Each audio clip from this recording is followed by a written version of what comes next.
So here we are, fight week for Keith Thurman versus Manny Pacquiao.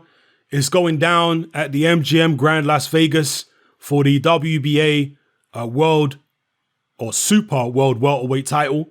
They've got so many versions of these titles these days. I have been saying all along that I'm taking Keith Thurman to win this fight on points. The closer the fight gets, the more people I'm seeing picking Manny Pacquiao. I personally see this as maybe like a 60-40 in favor of Thurman, maybe even 65-35. So 60-40, 40% is still a decent chance for Pacquiao. So I'm not writing Pacquiao off at all. 40% is still decent, or 35%. But I'm fairly well convinced that Keith Thurman is going to do this and he's going to win it.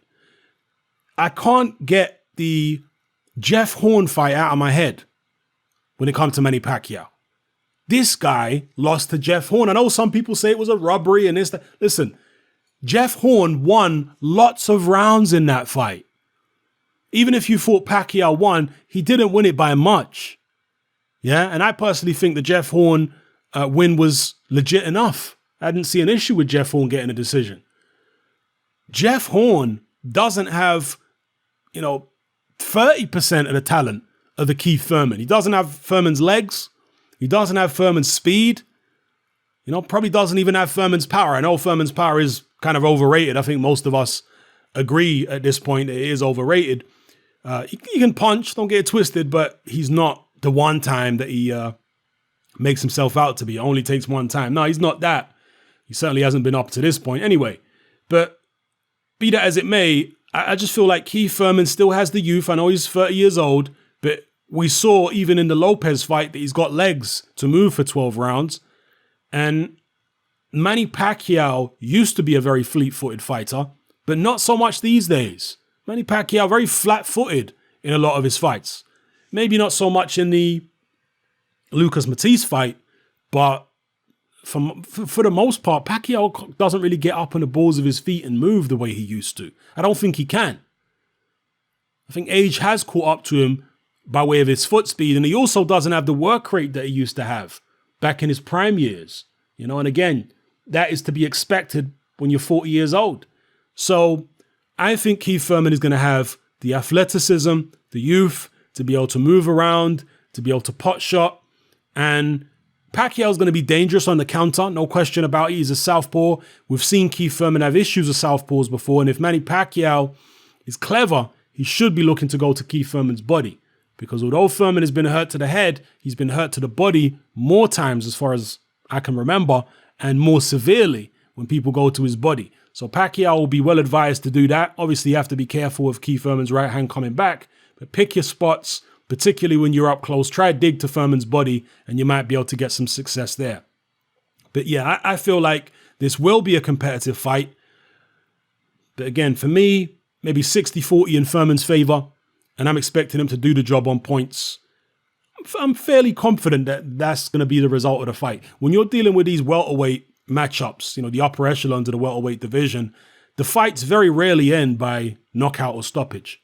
It's usually a points decision. I mean, when Keith Thurman fought, let's look at his opposition here. When he fought Danny Garcia, 12 rounds. When he fought Sean Porter, 12 rounds.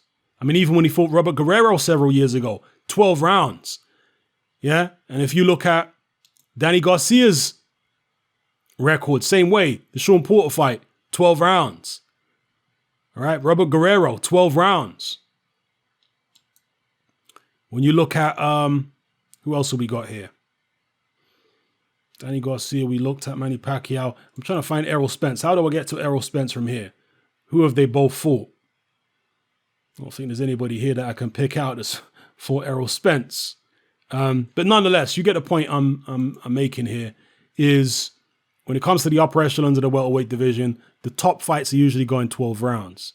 So for that reason, I think 12 rounds is a decent bet in terms of how this fight is going to play out. I reckon it'll be a decision, and I think Keith Thurman's going to take it. Could be close. Wouldn't be surprised if it was controversial, but I'm relatively confident that it's going to be one time taking it on the cards. In a kind of passing of the torch fight. Yeah, and Keith Thurman, this is really a masterstroke by him and his team, because Thurman has had this hiatus where he's been away from the ring. He came back against Josecito Lopez. A lot of people weren't impressed by the performance.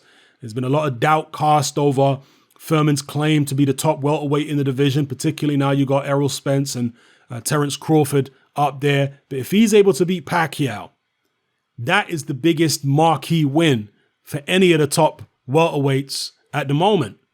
Yeah, Errol Spence doesn't have a name like Manny Pacquiao on his record. Terence Crawford, although he tried to get a Pacquiao fight, he doesn't have a name like Manny Pacquiao on his record either. So Keith Thurman, just from a marketing point of view, it's a masterstroke for Thurman to get a Pacquiao fight. If he wins, of course.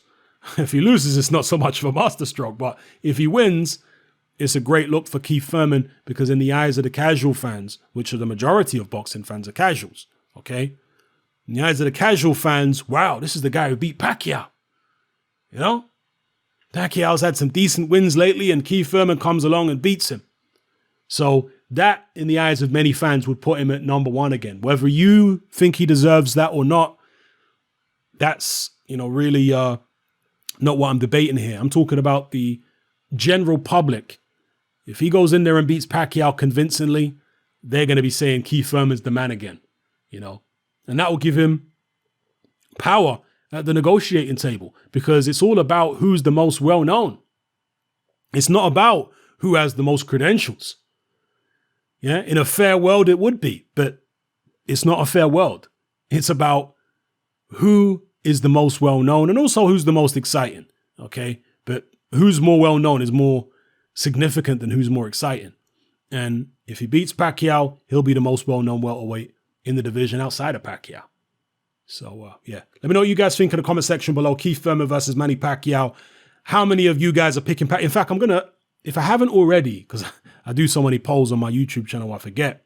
If I haven't already, I'm going to do another poll and ask you guys who you think is going to win, Keith Thurman or Pacquiao. In fact, I probably have done one. Let me check right now, since I'm on the subject. Let me check if I've actually done a poll on my YouTube channel.